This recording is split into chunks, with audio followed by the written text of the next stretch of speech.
What's going on, friends? Welcome back to the Pack a Day podcast. I'm your host, Andy Herman. You can follow me on Twitter at Andy Herman NFL. I'm going to start off with my classic take. I think today is going to be a shorter episode.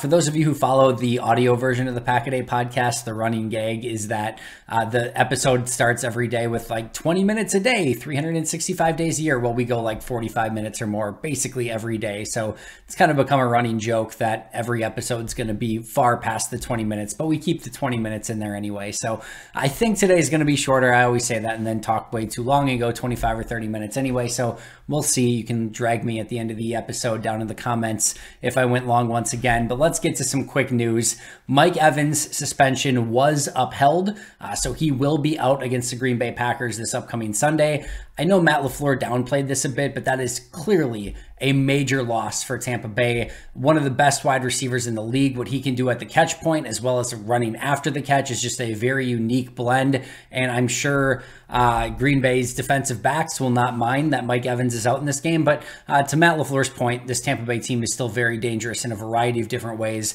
I know they're banged up going into this week, but this is going to be a very challenging game for the Packers, and they're still going to have to rise to the occasion. Meanwhile, injury report for Tampa Bay: Chris Godwin, Akeem Hicks, who has basically already been ruled out, Julio Jones, and Donovan Smith all did not practice on Wednesday. So those are all going to be injuries worth monitoring. Chris Godwin and Julio Jones, to go along with the suspended Mike Evans at wide receiver, could leave them perilously thin at the position. As mentioned, Akeem Hicks we already know is going to be out, and Donovan Smith, with all of their injuries along the offensive line, would be another key blow for them. So all injuries to kind of keep an eye on as this week moves forward. From a Packers standpoint, only two Packers missing from practice, David Bakhtiari as well as Randall Cobb. However, it was noted that Randall Cobb was due to an illness, so hopefully it's nothing that he can't recover from prior to this weekend's game. I would assume that it's not, but we'll keep an eye on that, of course, as well. As far as David Bakhtiari goes, as far as this week, I think interesting that he didn't practice on Wednesday. Reason being is he's on an every other day regimen, is what Matt LaFleur had said in the past. And, you know, he's had a bunch of time off now. So, going back to last week. So you would think he probably would have practiced this week. And if he was planning on playing this week, you would think that they would want him to practice Wednesday and Friday. Friday always being that key practice. So we'll see. Time will tell. Hopefully he's practicing on Thursday. And of course, we'll cover that as well. But he did not, in fact, practice on Wednesday. No reason or cause for concern at this point. We'll have to just kind of wait and see what the rest of the week progresses as. When asked if Matt LaFleur asked if David Bakhtiari would play this week, he said he had no idea. So we will once again have to wait and see on what the latest with David Bakhtiari will be, and if in fact he does practice on Thursday. All right, main topic for today. And I know after yesterday's soapbox segment, I really wanted to do something fun today. So in hindsight, I'm sort of regretting maybe going in this direction. This is not meant to drag any player. And I want to say that very clearly up front. We are two games into a 17-game season. These are the very early returns. This is like saying who's going to win an election based on just the first county coming in Florida or something like that. So we have a long way to go throughout the course of this season. But the early results are in, and I still think it's interesting to kind of look at the tea leaves and say, all right, who's playing well, who's not playing well. And today's episode is going to focus on the 5 players that quite simply just need to play better than they did through the first 2 games of this season. And I'm going to focus on 2 that I think are really, that I'm more concerned about at this point. I think the other 3 are going to be just fine, but I think it's still worth noting them nonetheless. So I'll pause for a second. I'll let you think. Who do you think the 5 players are going to be? You can comment below and put it before I even go over it and make your prediction as to who the 5 players are going to be that need to play better. You can know 2 of them by basically looking at the thumbnail, I guess. But the 2 that are on the thumbnail are the 2 that I'm most concerned about. Number 1 is Royce Newman. And to be fair to Royce, he had to prepare at right guard and right tackle all offseason because of the injuries to the offensive tackles, not knowing when they're going to be back. And, I think they sort of knew that Elton Jenkins was going to man that right tackle position, but they didn't know when exactly he would be making his first start of the season. So Royce all offseason long, right guard, right tackle, right guard, right tackle. He's rotating between the 2 positions. He has to make that first start at right tackle against a pretty ticked off Zadarius Smith and a very healthy Danielle Hunter. So not an easy matchup for him in week 1. And then week 2, he finally gets to solidify his spot back at right guard with Elton Jenkins in there. But now he's playing next to a new player and he's making his way back to right guard. Yes, it's his more natural position, but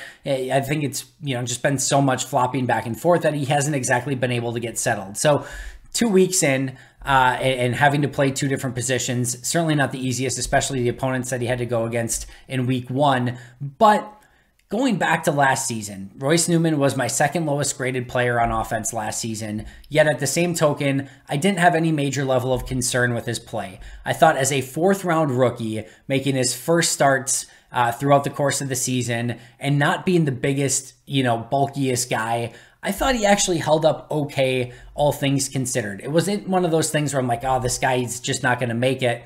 I legitimately thought, all right, for first 1,000 snaps, rookie season, needs to put on some functional strength. I think you can sort of get by with what he provided you last season. My hope was that he was going to add some functional strength, really be able to hone in on his craft a little bit more, and we would get a much improved Royce Newman in year 2. Through 2 weeks, that has not been the case. And I think there's still potential there with Royce. And I really do think that he can solidify that right guard position over time, or at least I still have some hope that he can do that. Do I ever think he's going to be the number 1, 2, maybe even 3 offensive lineman on your roster if that's where you want him to slot in? No, I don't think that's the case. But do I think he has the potential to be a fine to solid number 5, maybe number 4, offensive lineman on your roster? Yeah, I do think so. But unfortunately, he hasn't really played that way so far. And so far, he's been my lowest graded player on the team. And I do think there's an opportunity for him to still play significantly better than what he has so far in the season. So my hope for Royce is that he now mans this right guard position. He can settle down. He doesn't have to practice right tackle as much and can just focus on mastering his craft at one position and hopefully improving as the season goes along. So hopefully we see a stark improvement as he just plays right guard moving forward for the Packers. Number 2, Darnell Savage. And again, this is the second player that I actually had some real legitimate concern over.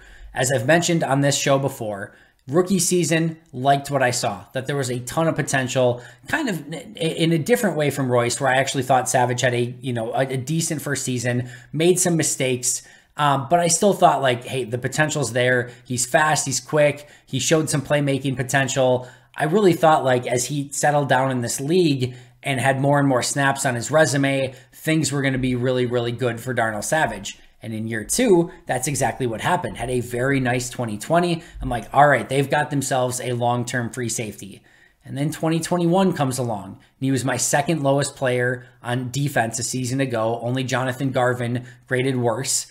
And I had legitimate, concerns. And I've seen a couple people on Twitter already be like, man, Darnell Savage really struggling so far this season. What happened? And I'm like, I've been telling you last year was a really big struggle. I've also been telling you, and maybe now incorrectly, that I did think Darnell Savage was going to be fine. I felt like there's too much talent bundled up in him to be a mediocre or worse player.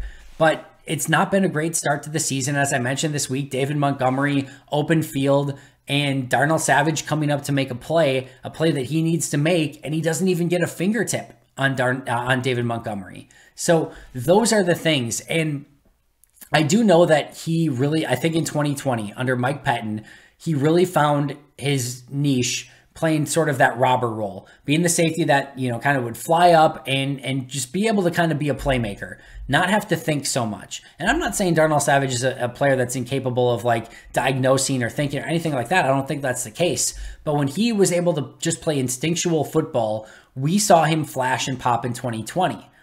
The issue is that that's not this Joe Barry defense. This Joe Barry defense is what the in vogue defense is. 2 safeties playing too high the vast majority of the game, and then needing to crash into the box and make aggressive plays in the run game when needed. And that's not Darnell Savage's game. At least it wasn't last year. It wasn't the year before that or the year before that. And it certainly hasn't been so far this year. So I'm more concerned that Darnell Savage just doesn't fit this defense very well, because based off of what we saw all of last year and through 2 games this year, it just hasn't translated yet. So what can Green Bay do about that? Quite frankly, I'm not sure at this point. I think they can keep working with him to master his craft at this position a little bit better and to play too high safety better and to come and be more aggressive in the run game. It just hasn't worked out so far. So I do think that, Joe Barry might need to be a little bit more flexible in how he plays that player. There's two different philosophies, right? There's either fitting your players to your system or flexing your system to fit your players better. And overall, I understand why Joe Barry wants his system to fit and work. Like I said, it's the in vogue defense right now throughout the NFL. It's very much been working throughout the course of the NFL. And Darnell Savage, in theory, should be able to play that system well. It just hasn't worked. So I do think they're going to have to sort of have that philosophical conversation of, all right, do we keep playing Darnell Savage in this role, which doesn't fit him well and he hasn't performed well in, or do we allow him to play to his strengths a little bit more, maybe play him closer to the line of scrimmage, maybe have him play robber a little bit more? I just think he needs maybe something a little bit different, and maybe just a few plays here or there will get those juices flowing and that mojo going and maybe get him a little bit more confidence. I still think he's a tremendously talented player. I just need to see better results out of him. And so far, through all of last year and the first 2 weeks of this year, we haven't really seen that very much. So those are the two players that I'm actually have some concern over through 2 weeks. The three following ones haven't lived up to expectations so far. I think all three are going to be totally fine moving forward. Number 3 on my list is Devondre Campbell.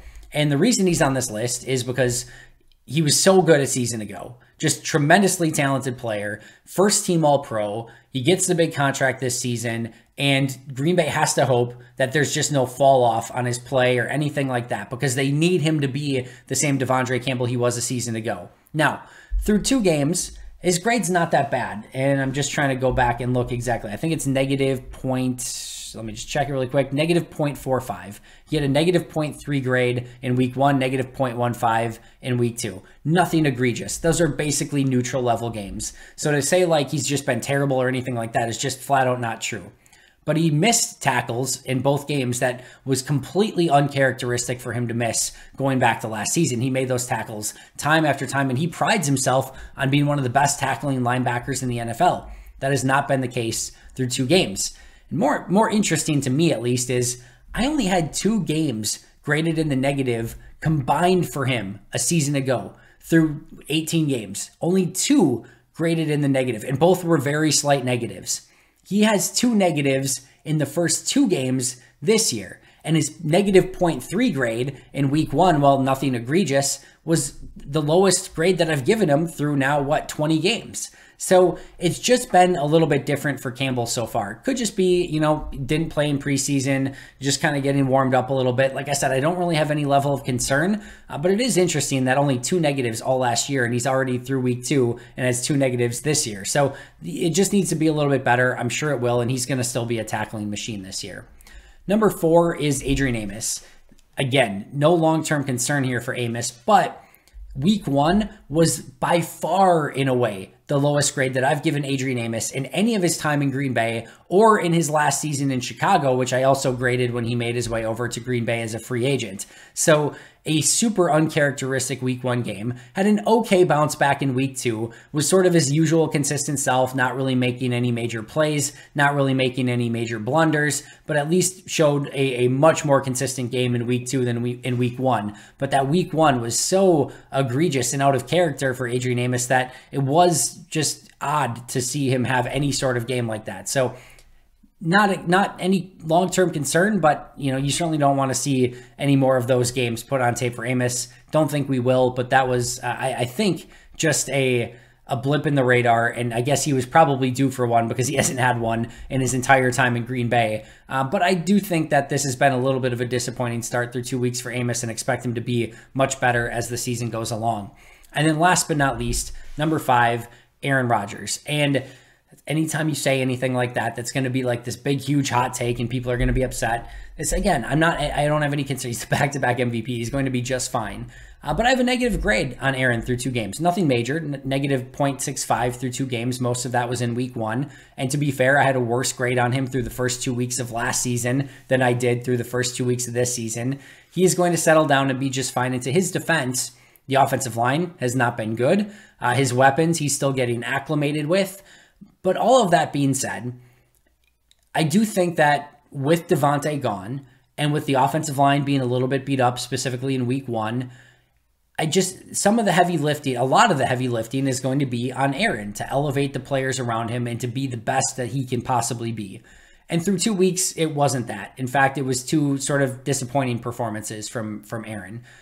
Like I said, do I have any concern over it? No. Do I think he's going to be probably right in that MVP conversation as the remainder of the season goes along? I do. Did we see a different Aaron Rodgers in week 2 after he got Elton Jenkins back and started, and Alan Lazard back and started targeting his wide receivers a little bit more? We did. So I think we're going to see an aggressive, sort of exponential growth from here for Aaron Rodgers through the remainder of the season. But if we're just going off the first 2 games, it wasn't what Green Bay needed it to be. And I do think part of that week 1 loss, certainly he had some fault on his hands as well. And he mentioned in both of these games that he left plays out on the field, and he admitted it. So as much as you want to maybe be like, Andy, that's ridiculous. Like Aaron has said it in both of his post-game pressers that he's left plays out on the field. And that is what's been so uncharacteristic. You just don't see that from Aaron Rodgers very often. So the 5, Royce Newman, Darnell Savage, Devondre Campbell, Adrian Amos, and Aaron Rodgers. The 2 I actually have some level of concern with, Newman and Savage. The 3 that I think are going to be just fine, Campbell, Amos, and Rodgers. That's going to do it for me today. Thank you so much for joining me. Always appreciate it. I will be right back here tomorrow with Mike Wall. And Mike Wall and I will talk some really fun football stuff that you won't want to miss. If you haven't checked out Mike's episodes, you are absolutely missing out. So make sure to subscribe if you haven't already. Check out tomorrow's episode with Mike Wall. But until next time, and as always, go Pack Go.